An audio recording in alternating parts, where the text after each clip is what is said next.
chess tournament. Be part of it. Good afternoon, chess fans, and welcome to our live coverage of the 2016 Tata Steel Chess Festival. I'm delighted to have with me in our booth today Grandmaster Robin Van Kampen. Robin, welcome, nice. Good I to haven't see you seen again. in some while. And Robin, as you know, a top Grandmaster from Holland.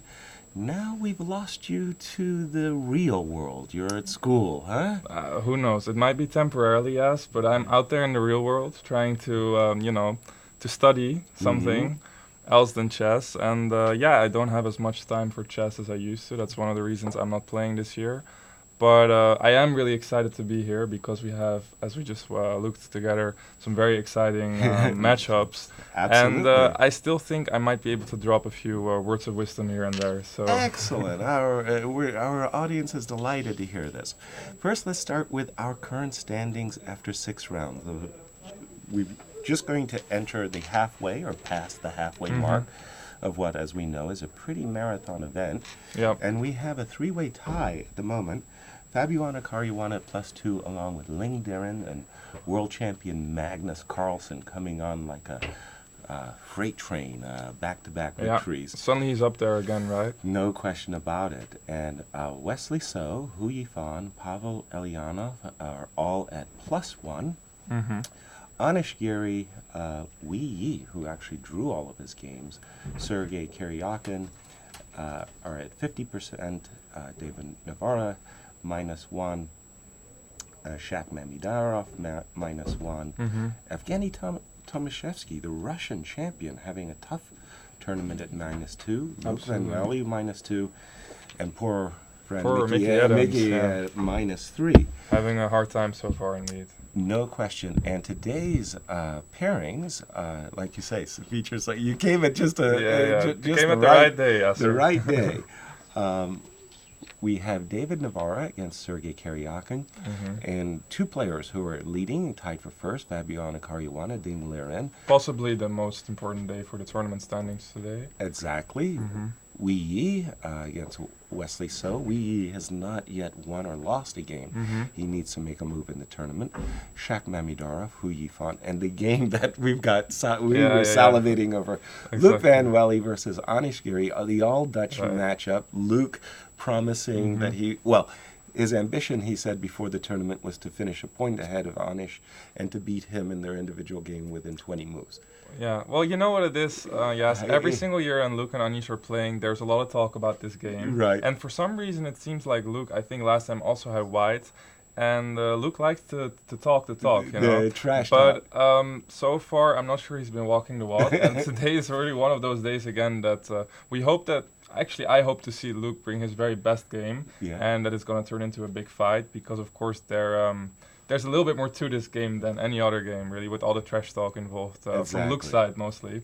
So that's going to be very exciting. And unfortunately, a game that fighting for the Cellar Dwellers, Evgeny Tomashevsky against Mickey Adams, and then again our world champion, Magnus Carlsen, back-to-back victories. He's playing against Pavel Elyanov, who is very fortunate, by the way, to be at +1 himself. Oh, yes. He's in the mix.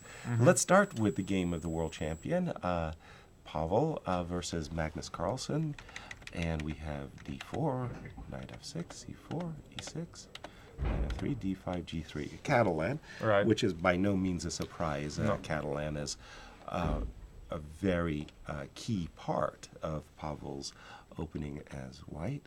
Bishop b4 check, bishop d2. Yeah, actually, this is an interesting moment, yes. Of Please. course, bishop d2, bishop e7 is by far the main line. Yes. But recently, several players, and I think we saw it yesterday as well, Shak Mamidarov actually tried bishop d6.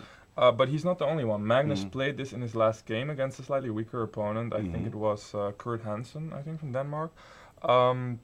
And this is actually a funny line that's kind of becoming trendy with the idea of sometimes playing c6 and perhaps transposing into some sort of stonewall variation. Right. I was actually kind of suspecting that he was going to play bishop d6 when I saw bishop b4 check, but of course it doesn't quite have the reputation of bishop e7, which has been around and a very trusted weapon for black. for a long time. But I would actually like to see some more games with that bishop d6 line because it's a bit more fresh. And of course, I don't know how it's going to unfold after bishop e7 now, but the theory is a bit less developed after bishop d6 right now. Exactly. But knowing Magnus, he is going to try to find some sort of way to stay away from the normal path, and I think he has already done so. Looking at the moves, yeah. That was well predicted there, Yeah. Robin. Well done. Bishop e7, bishop g2, all, as you were saying, all very standard. And now a key moment. Do you play the open Catalan with d5 takes c4, or a closed Catalan with c7, c6? Exactly. Knight b8, d7, deferring that for a moment, and knight e4. You were mentioning kind of a Dutch stonewall. Exactly, yeah. No, this is where he starts mixing it up already. It was sort of what I expected, and of course, he still had a chance to go c6 now instead of knight e4, right? And I think we're very close to the main line still because black's going to go b6 next. Normally he does delay the knight developing to d7 so early, but it might not matter too much. But like you said, I think Magnus is planning to do something with f5. And why not? Because thinking about it, Magnus has played the pure stonewall several times last year with very good results. I remember him beating Vichy as black. Yes. I think he had a good game against Caruana, if I'm not mistaken. So he's basically trying to go for some slightly different version of what he's played before. And I'm really happy to see that he's going for something a bit unorthodox. Okay, well, having said that, you're kind of moving the same piece twice and blah, blah, blah. What about the direct knight c3 as a response to this provocative move knight e4? That's a good question. Obviously, I'm not sure I want to go for f5 here, right? Because you're going to take on d5, I imagine. And this is going to be a very nice... You're gonna go b-takes, aren't you? Yes, Yeah. and then C4. it's not the Dutch stone wall. There's no wall. There's no wall left here, so I can't go to this. But let's not kid ourselves. Magnus did prepare for this move, and I think he's gonna take on d2 probably. Exactly. Yeah. So now he's quote won the two bishops. And here I was, I mean, I'm just peeking a little bit, but maybe c5 could be something that he's considering. Right, because after c6, e4, it's a freer kind of position, almost a kind of a little bit Cambridge Springs. You get a lot of lines that look like this. I think most players would like this as white, though. Yeah, right? you've got space. Your opponent has the two bishops, but black has some suffering in store. So you're right. We could almost expect, we should expect, in fact, c7, c5, takes, knight here. And this is where it gets pretty complicated already, doesn't it? Now it gets a little bit weird. Do you really go for e5? I was going to suggest it, but I am obviously not convinced at all. It looks very scary for black to go for this. Yeah, I remember yesterday there was this huge pawn that Anish Giri had against Shaq on c6. Yeah, right? yeah. Now the question is this d6 pawn as powerful? Well, the good thing about it is that the bishop isn't quite blocked. So we have the bishop on g2 being very active here.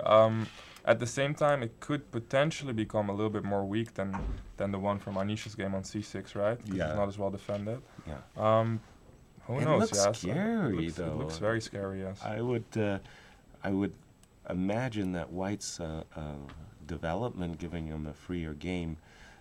There was a question when we were in Amsterdam at the Nemo Museum.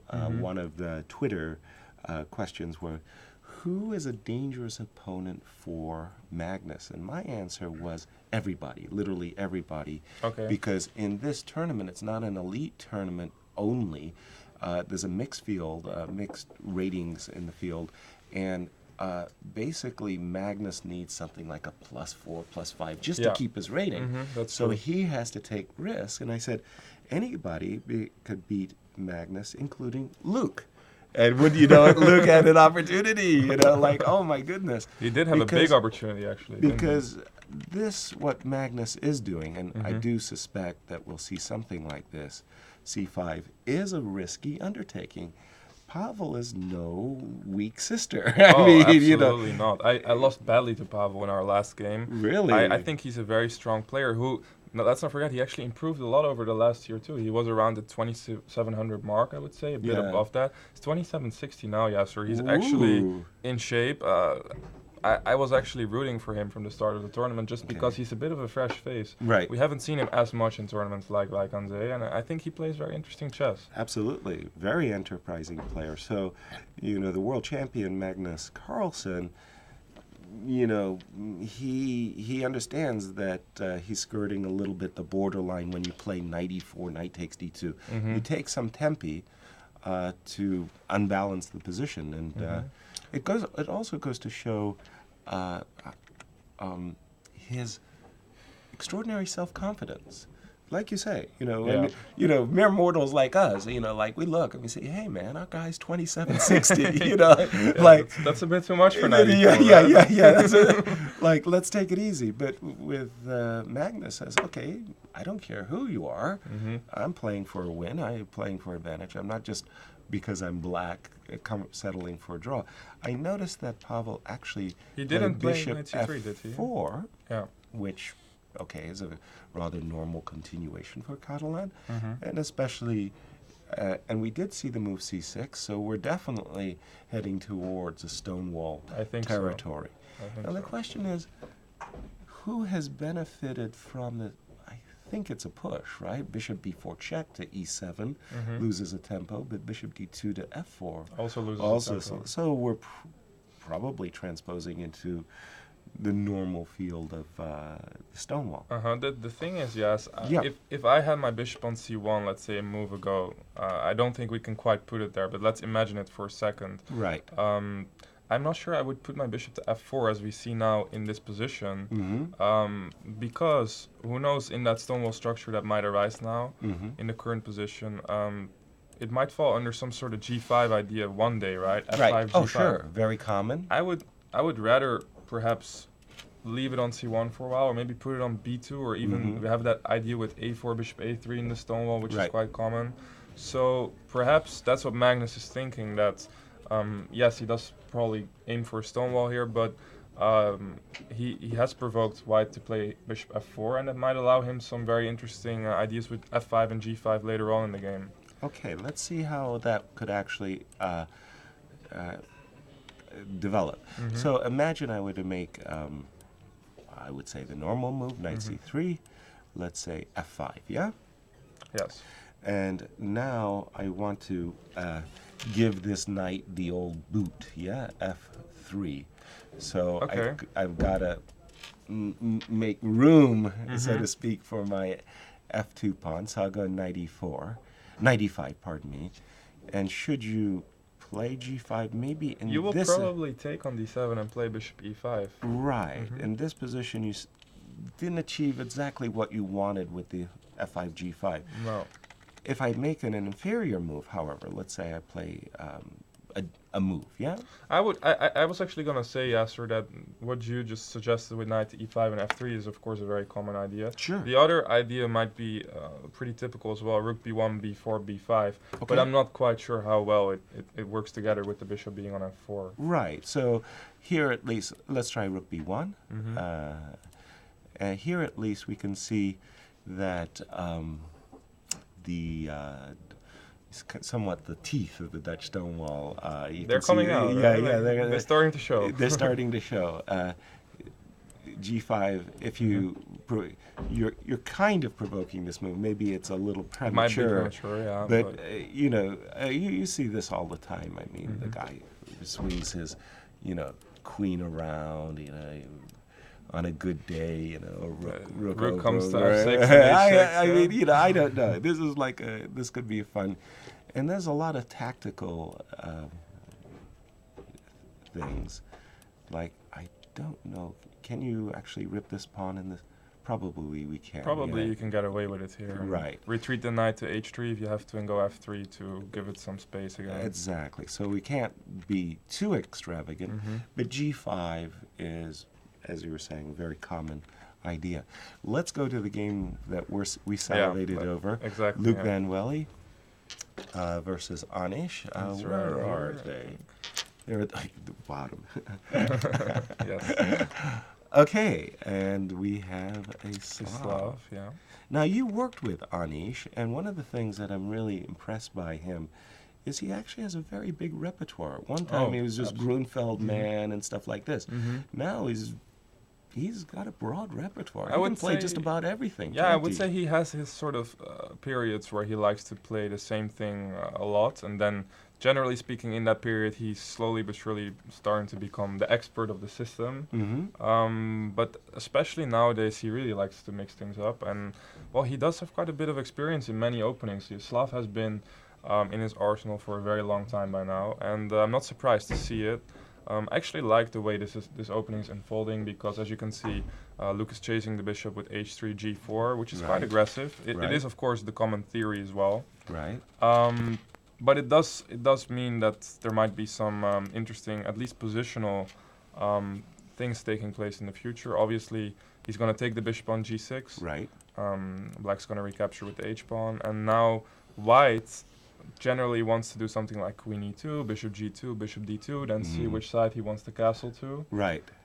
Black, probably he wants to either maybe force White playing c takes d5, by playing knight b6 sometimes, or some sort of decision of the c-pawn.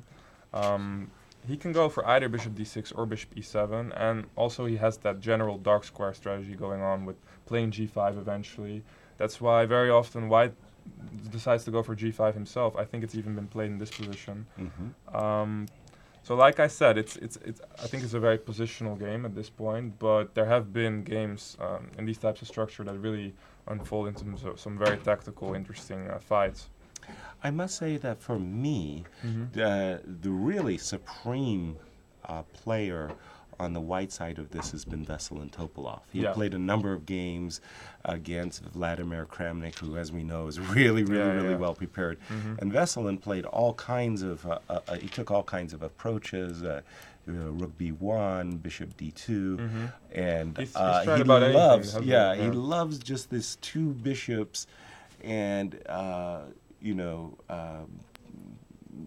keeping the position dynamic. He's not, like you say, Veselin avoids any early traits. He doesn't try to create a static structure, but rather always keeping it dynamic in the two bishops.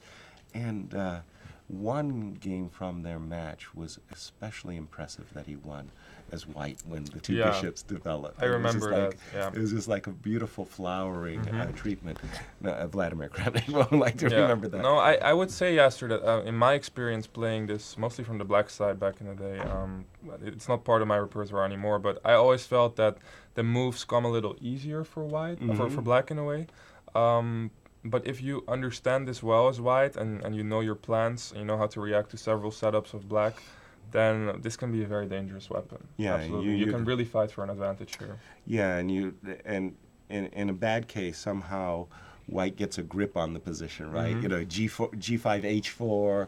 You don't have any breaks. Your knight goes to H5, or like remains for like 80 moves. You know? No, exactly. I mean, it can be pretty bad. But Yasser, I see Let's that we're see. actually being surprised by Luke over here. He hasn't gone for that knight takes g6 move, which would be typical. He played h4. And That's a I must say, sharp this one. is right around where my theoretical knowledge ends. Stop, yeah. Anish, H4. Anish, Yeah, he played very quickly. very quickly d takes c4. So clearly he wants to go, I guess, bishop to d3 after h5. Is that his idea? Or does he just want to take on e5 first? Yes, I think he wants to take on e5 because g4 is hanging, right? Exactly, yeah. So the highly desirable h5, having said A, you say B. Problem is that this position, oops, you're losing material all over the place, right? Exactly, yeah. Yeah, that's And like you said, if king takes d1 is played, you have that nice move. Knight takes g4, attacking f2 as well, right? precisely. And somehow it doesn't seem to work out for White. There's always this counter attack. Sorry. Yes, and oops. Yeah, this doesn't. So after h4, d takes c4. It is Luke who is thinking, yeah. No, it's Luke who's thinking. Okay, could White say, thank you. Thank you for giving up the center, right? Right. Thank you for I've provoked d5 takes c4. Now you've helped me develop my bishop. How? I mean, instead of going, for h5 trying to win a piece, like you're taking a back down a positional route. Exactly. Yeah. No, actually, I think that's very sensible. How does Black want to respond to this? I am not sure. Do you want the bishop d6? I do think bishop d6 looks like the natural way. Kind of. Yeah, or perhaps sometimes I remember sometimes in these structures I would go a6, b5, and c5. But I do think I would put my bishop to d6 here probably. Okay, that looks like the most, let us say, logical. And I see that Magnus played g7, g5. Oh God, I was predicting it. Yes. Yeah. Not a surprise to me. Yeah. Okay.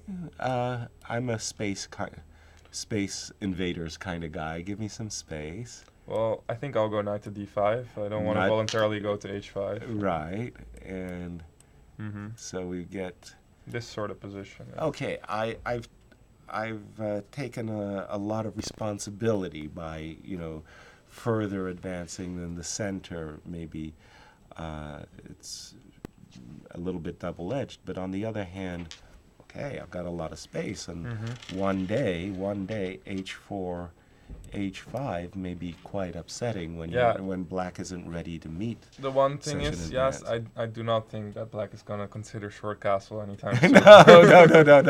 It's going to be an exit stage queenside, yeah. So who knows? Maybe Black wants to go with something like queen a5 and long castle, and then e5 or c5 is coming. But to be honest, I kind of like White's position space here. Huh? I do like the space, of course. Black could argue he's a little bit more developed, but it's not that easy for him to open up the position here. Right. The breaks don't come easy. No. E5 isn't an easy break. Once you castle queenside, c5 is also a little bit hard to get in. It is not necessarily opening up the part of the board that you want to be open, right? Right. Around your own king. And by the way, Anish has played incredibly quickly. He actually has more time on his clock than he started with, and Luke has spent 19 minutes. Let me get an update of the game. Okay, so Luke went for something else. Completely different. He after playing h4 takes, he recaptured with the knight on c4. Well, the first thing that comes to mind to me, Yasser, is that now Black can actually safely move his h-pawn to cover the threat of h5, right? Absolutely. That is also the first thing that comes to my mind as well. So h5, so no more bishop traps. Now after g5, okay, there's a sort of a responsibility that goes along with this move g5 in the sense that f5 becomes a great square. I like Black's position a lot more than what we've just been looking at here. I mean, I do like my bishop on g6. Safe, and there's no way of him playing knight e5, knight takes g6 ever again with the knight on d7. Right. So I'm not sure what Luke has in mind here, because this looks like a very decent Slav position to me for Black. Definitely. Not going to be so easy to play e4 either, because that's maybe what White ideally wants, right? Something with f3 and e4 maybe, or something covering e4, and then slowly, surely playing against the bishop on g6 and expanding in the same time, right? Right. But for the moment, it looks strategically quite sound to Black for Black, I think. But still, I think could be a very interesting game that's going to ensue from here. So I would say it's going to be uncompromising. Yeah, exactly. Yes. All right, let's take a walk around the stage. And let's go to the game of Fabiana Caruana and Ding Liren. Both of these players, of course, are tied for first in the competition, and a very important pivotal game. You've been impressed by Fabi. Have you been impressed by Fabi in this tournament so far? Yes. Although his game against Hui Van, he got into a little bit of trouble at some point, I thought. And I thought it was actually very impressive. But we'll talk more about her later. In general, I think she's been very impressive this tournament. But yes, he's played very well indeed. And it doesn't surprise me, because we all know what he's capable of. But it's been a little bit of a hard time, I would say, for him in the last year or so. Ever since that amazing Sinkfield result, it's been It hasn't really been bad, of course, Right. but let's not forget he was 28-40 at some point. Right. Around that- Clearly number 2. There And- was a gap of 30 plus points between him and number 3. And now he is only at 27-85, around that Right. range. And he entered the competition as the 5th highest rated player, so he had fallen a lot. I mean, again, Yeah, great player, great results, but, a fall from grace to be sure. yeah, absolutely. The one thing I love about Fabiano is that he is the one guy that really shows no mercy to Magnus. Yeah. He beats him when he Right. gets the chance, and he doesn't when he gets a good position against Magnus. I'm gonna put my money on him winning that game, and I can't say that about all the players, even in Right. a field as strong as this. That being said, if he starts out well and he's playing good, why wouldn't he be one of the favorites to take Absolutely. away the tournament, right? Absolutely. No Berlin today. By the way, we've had, happy to say, a dearth of Berlins. Yes, yes. We have a main line closed. Mm-hmm. Although this move, sorry, I've got to go into analysis mode. I must say, when I was playing the black side of the Rui Lopez, whenever my opponent played D2, D3, I always had the sense of relief. Uh-huh. It was sort of like, okay, I've cost my opponent the tempo. It's Right. like now he's not headhunting or something. It's not going to be overly theoretical. It's just going to be a slow maneuvering game. So it's a kind of a success that Well, D3 is. Yeah, on the the interesting thing though is, Yasser, that this is really the modern approach Isn't it in the Rui Lopez, yeah. right. Because as strange as it is, of course, everyone wants to play C3, D4 in one go in these main lines in the closed Rui Lopez. But besides the Berlin, we still have this other little solid opening named the Marshall Gambit. Marshall Gambit, yes. I do really think that many players don't want to play against that. Now, the interesting thing is that I do know Ding Liren's repertoire a little bit. He actually recently has been playing the Zaitsev again, which is not as regular of a guest, I would say. Mm-hmm. And I don't want to brag, but I actually managed to beat him in the Zaitsev as well. Bravo. But ever since that sort of setback for him, he's been doing pretty well in that opening. And that could have also been an interesting choice. But Fabiano has been very strictly following D3 in his recent games, and quite successfully, I would say. So, yeah, let's have a look. D3, D6, A3. So here, thanks to the early thanks to the early move D3 by White, it's not that White is solely ready to protect his bishop with C3 and bishop A2, but this move A3, as played by Fabiano, gives his bishop the retreating square. So he maintains, let's say, his bishop on what we call the Italian diagonal, right? No, I actually like the system for White, Yasser, because back in the day we also used to try A4. I mean, I've tried all of these systems as White as well, being an E4 player mostly. But I like that now White tries to play A3 and D3 in combination, and very often with the idea of playing knight to C3. So I would say it's altogether kind of a different approach for White that's being sort of investigated by everyone right now. And yeah, we see Spanish positions, but of a kind of slightly different nature. Exactly. And over here, I think we see some very deep preparation, probably, because I know that both of these players are very experienced in this system. Exactly. You mentioned the knight C3. One thing I'll just point out, that it's so common, this Spanish maneuver, Karpov just played it and filled an apartment with furniture because he just won so many games by bringing his knight to G3. Yeah. With the rook on F1, White often takes a different route to achieve the same result, getting his knight to G3 by going through C3 and E2. Let's see how the game unfolded. C5, knight C3, bishop E6. Suddenly there was a battle over the D5 square.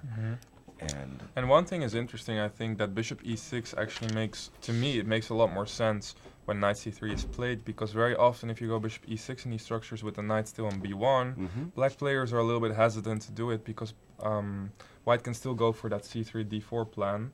And that double pawn, even though white helps actually getting rid of it, let's say in this position, yes, if white does go for, let's say, the c3, d4 plan, it is considered to be kind of good for white, because very often the pawn on e6 is not a very good not a very good piece for black, and it can be a target later on. As we can see, imagine you take everything on d4, then e6 is hanging, but at the same time you don't really want to play the pawn up to e5 because knight f5 would come, right? Or knight e6. Or knight e6, yeah. And actually, we kind of saw this in the game of Wesley So versus Fabiano from the previous round, where there was the double pawn. And Fabiano got into a bit of trouble, didn't he? He did. He eventually had to hold queen and knight versus queen and knight 3 versus 2. Yes, I saw it. Yeah. But I thought he did very well to navigate himself to that ending. Yeah, and that says a lot, right? Right. That was very unpleasant for black indeed. So, absolutely. So this is it's not an automatic easy equality, but the point you were making, Robin, is that that's not necessarily the case anymore when the knight is committed to c3, because then the c3 d4, as you were it's a lot slower, to say the least. Right. So now the bishop e6 is sort of like, okay, now you don't get in this easy d4 and exploiting the double pawns. Let's see what has happened. Wow. Interesting stuff, right? This is hamana. I have not seen this either before. Like this is okay. Do I see a peshki? Let's first of all, c4 was the choice. Is there a peshki? Let's take. Okay, I will go rook takes, I suppose. Rook takes a2 and knight takes e4. This is the first question to be answered. Indeed. Absolutely. Discovered attack against this knight on h4. So I guess there's a couple of ways you might play. You could play positionally you could play positionally and say, isn't this marvelous? I've got an outpost. But think of all of those Sicilians where you get such an outpost. Sveshnikov players have been doing this for years. Like they laugh at you, they say, you give me a pawn. So that certainly can't be what Fabio had in mind. It'd have to probably be some tactics in this position, related to knight. I was f5. actually trying to calculate this, Yasser, but I don't have quite the line yet, because knight takes g7, king f8, right? Right. And here our queen's hanging, so we can't go bishop h6. Let's say. Black should probably take on g7, and I mean, we do have some checks, but the king is running back to e8, right? That is true. So queen g4 check, for example, doesn't seem to go that far, because bishop h6, king e8, and I'm not seeing the follow-up here. A piece is a piece. There is no follow-up. That is for sure. That is for sure. I just thought very briefly about the move bishop h6 check. Yeah, I'm guilty of that too. Yeah, if there was a rover in the position, but look at that rook on a2, like that's not enough pieces around that king. There's not to justify this one. So Is it crazy? Queen g4? Is it crazy? It definitely looks a little crazy, but especially with a rook on a2, right? I mean, I am very inclined to taking it. I am thinking that he wants to go knight takes a2. Precisely. Right? Yes, knight takes a2. And now there's nothing hanging on c3. Precisely. So. We got the recapture wrong on a2. But it feels unnatural to go knight takes a2. Right, because you can put rook on a2. It's a bit passive, yeah. Right. And now suddenly knight f5. And okay, now white isn't losing a pawn, and in fact, probably white is better. Yeah, doing better. Yes. Okay, so let us see what in fact was played. So, Ding Liren played very classically. And listen, by the way, your bishop's not. I just buried your bishop, and. On a good day, if black ever gets a great wall of d5, the Great Wall of China, and suddenly it's not going to be easy to get that bishop But that's out. the interesting thing, yes, because actually white went knight f5, allowing that structure. Yes, exactly. Allowing the structure, this might be premature for the moment, but at least for our audience, we can explain as... not just grandmasters, but any amateur player would look at that wall of pawns and say, "Oh my gosh, that's not my bishop." Maybe there's an issue at the moment with this outstanding e-pawn. It possibly might just be rook e1, and there's a bit of unpleasant pressure on the e-pawn. Yeah. But strategically speaking, you always worried about your pieces getting buried and never getting out alive. So after knight f5, he did take